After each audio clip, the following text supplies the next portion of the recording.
Good morning all of you. Good morning all of you. आप लोगों की अपना जो लास्ट पॉइंट था कल, वो था चालक पदार्थ की ताप पर प्रतिरोध की निर्भरता। चालक पदार्थ के प्रतिरोध की ताप पर निर्भरता, ये अपना कल लास्ट पॉइंट था।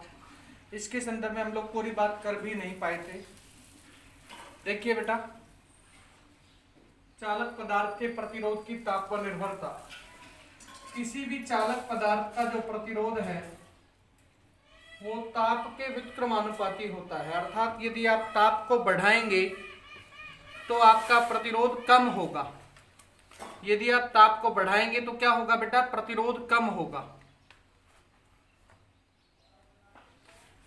तो देखिए, इसमें कुछ निश्चित नियम हैं जिनके संदर्भ में हमें विचार करना होगा। चालक पदार्थ के ताप पर प्रतिरोध की निर्भरता, इसके बारे में अपन बात करने वाले हैं। इसके अनुसार RT माइनस R0 समानुपाती R0, अर्थात T डिग्री सेल्सियस पर यदि ताप RT है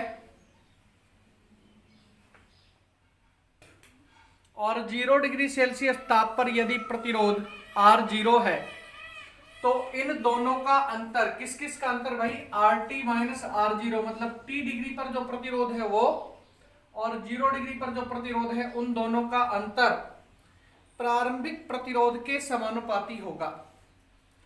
प्रारंभिक प्रतिरोध कौन सा है बेटा? 0 डिग्री सेल्सियस पर जो प्रतिरोध है उसके क्या होगा? ये समानुपाती होगा। तथा RT माइनस R0 समानुपाती डेल टी, अर्थात इन प्रतिरोधों का जो अंतर होगा वो तापांतर के भी समानुपाती होगा। इन प्रतिरोधों का जो अंतर है वो तापांतर के भी समानुपाती होगा। अब देखिए, अब आप दोनों समीकरणों को एक साथ मिलाकर के लिख सकते हैं। बताइए, समीकरण 1 व 2 से, समीकरण 1 तथा 2 से, समीकरण 1 तथा 2 से क्या लिख सकते हैं हम लोग?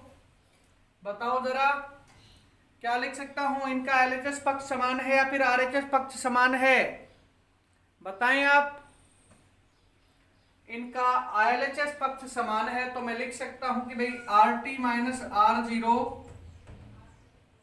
ब्रैकेट में बंद करके बराबर R0 alpha R0 del T, या फिर एक मिनट रुको, समीकरण 3 तो होगी, ये समानुपाती का ही निशान बना लो आप। RT माइनस R0 समानुपाती R0 डॉट डेल टी।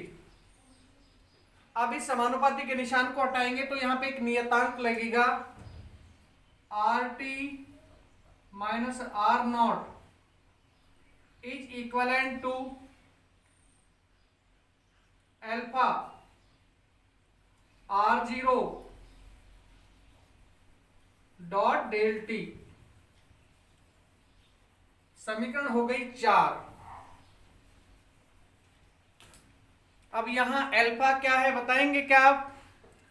यहां अल्फा जो है ताप प्रतिरोध गुणांक है। क्या है ये? ताप प्रतिरोध गुणांक है अल्फा। यहां अल्फा बराबर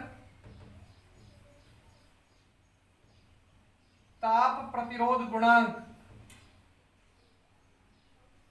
ताप प्रतिरोध गुणांक, और मात्रक क्या होता है इस अल्फा का? मात्रक होगा इसका प्रति डिग्री सेल्सियस, प्रति डिग्री सेल्सियस।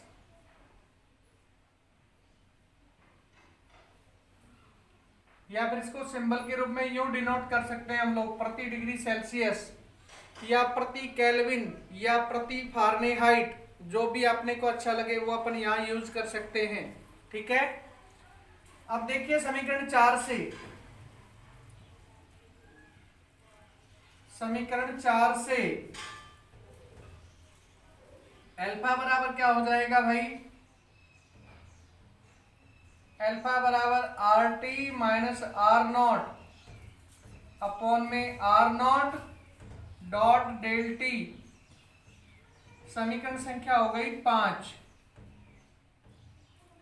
समीकरण 5 को ताप प्रतिरोध गुणांक के मापन की समीकरण कहते हैं। ये जो समीकरण 5 है आपके सामने, alpha is equal to R naught R T minus R naught upon R naught del T, ये क्या है बेटा, ताप प्रतिरोध गुणांक की समीकरण है। और ये ताप प्रतिरोध गुणांक, इसका मात्रक क्या है, प्रति डिग्री सेल्सियस भी हो सकता है, इसका मात्रक प्रति केल्विन भी हो सकता है, प्रति फारेनहाइट भी हो सकता है। जो अपने को अच्छा लगे वो अपन यहाँ यूज कर सकते हैं। देखिए वापस से फिर से समीकरण संख्या 4 से ही, पुनः समीकरण 4 से, पुनः समीकरण 4 से सवाल उठ रहा होगा कि सर अब क्या करने वाले हैं आप। बेटा इसमें मैं आरटी का मापन करने वाला हूं। मान लीजिए कि आप लोगों को R0 del zero degree Celsius पर प्रतिरोध दे वो, और आप लोगों से वो T डिग्री सेल्सियस पर प्रतिरोध पूछे, तो फिर अब आप क्या करेंगे, ये अपने को देखना है। अभी देखिए आप पुनः समीकरण 4 से इस R नोट को उधर दे दो बेटा, उधर दे दीजिए, इसे LHS पक्ष में दे देते हैं। तो RT बराबर क्या हो जाएगा, R0 प्लस में, क्योंकि बेटा ये R0 यहां माइनस में, उधर जाएगा तो प्लस में जाएगा, प्लस में हो जाएगा अल्फा R0 डेल टी। अब यहां भी R0 है और यहां भी R0 है, दोनों जगह से इस R0 को कॉमन निकाल लो, तो अपने पास स्थिति कुछ ऐसी आ जाएगी भाई, RT is equal to R naught को निकाल लिया कॉमन में, 1 प्लस में अल्फा डेल टी। ये T डिग्री सेल्सियस ताप पर प्रतिरोध को मापने की समीकरण हो गई, समीकरण संख्या 6। समीकरण 6 को क्या कहते हैं, अमुक या फिर जो दिया गया ताप हो उस पर प्रतिरोध को मापने की समीकरण है ये। इससे आगे फिर अपन देखते हैं, यदि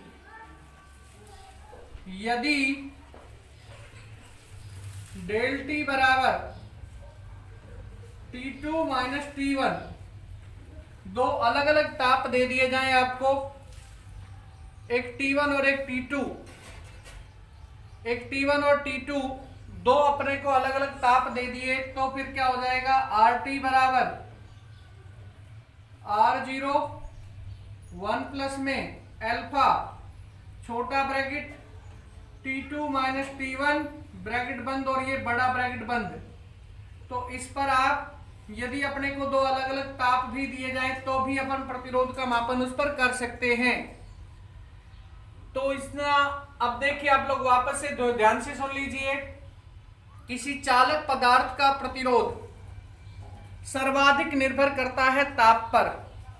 अब ताप पर निर्भर किस प्रकार करता है कि भाई RT मतलब T डिग्री सेल्सियस ताप पर प्रतिरोध माइनस R0 अर्थात 0 डिग्री सेल्सियस ताप पर प्रतिरोध, इन दोनों का जो अंतर है वो दो कारकों पर निर्भर करता है। एक तो प्रारंभिक प्रतिरोध के समानुपाती होगा इनका अंतर, और एक तापांतर के समानुपाती होगा इनका अंतर। तो RT माइनस R0 समानुपाती R0 और RT माइनस R0 समानुपाती डेल टी। समीकरण 1 और 2 को मिला दिया, दोनों को मिलाकर के लिख दिया RT माइनस R0 समानुपाती R0 डेल टी, समीकरण संख्या 3 हो गई है। इसके बाद में समानुपाती के निशान को हटाया तो इसी के जैसा समानुपाती नियतांक जिसको हम लोग अल्फा कहते हैं। क्या कहते हैं बेटा इसे, अल्फा। भाई RT माइनस R0 बराबर में अल्फा R0 डेल टी, कोई प्रॉब्लम नहीं। यहां अल्फा जो है वो ताप प्रतिरोध गुणांक है, जिसका मात्रक हो जाएगा प्रति डिग्री सेल्सियस या प्रति केल्विन या प्रति फारेनहाइट, जो भी अपने पास मात्रक है उसका प्रति कर दीजिए आप। तो समीकरण 4 से, इस समीकरण संख्या 4 से अल्फा बराबर में हो जाएगा RT माइनस R0 अपॉन में R0 डॉट डेल टी। समीकरण संख्या 5 हो गई। 5 समीकरण 5 को क्या कहते हैं? ताप प्रतिरोध गुणांक की समीकरण कहते हैं। पुनः समीकरण 4 से हमें T डिग्री सेल्सियस ताप पर प्रतिरोध को ज्ञात करना है। तो RT is equal to R0, इस R0 को हम इधर ले गए, ये जो R0 था इसको इधर ले गए, RHS पक्ष में ले गए LHS से, क्योंकि LHS पक्ष में ये माइनस प्रकार का था, इस वजह से RHS पक्ष में प्लस का हो जाएगा। RT बराबर R0 प्लस में अल्फा R0 डेल टी। देखो बेटा एक बात ध्यान रख लेना, ये alpha R0 del T already plus का था, यहां से ये R0 जो गया है ये हुआ है प्लस का, ये वाला प्लस नहीं है, ये तो पहले से ही है, ये प्लस का हुआ R0।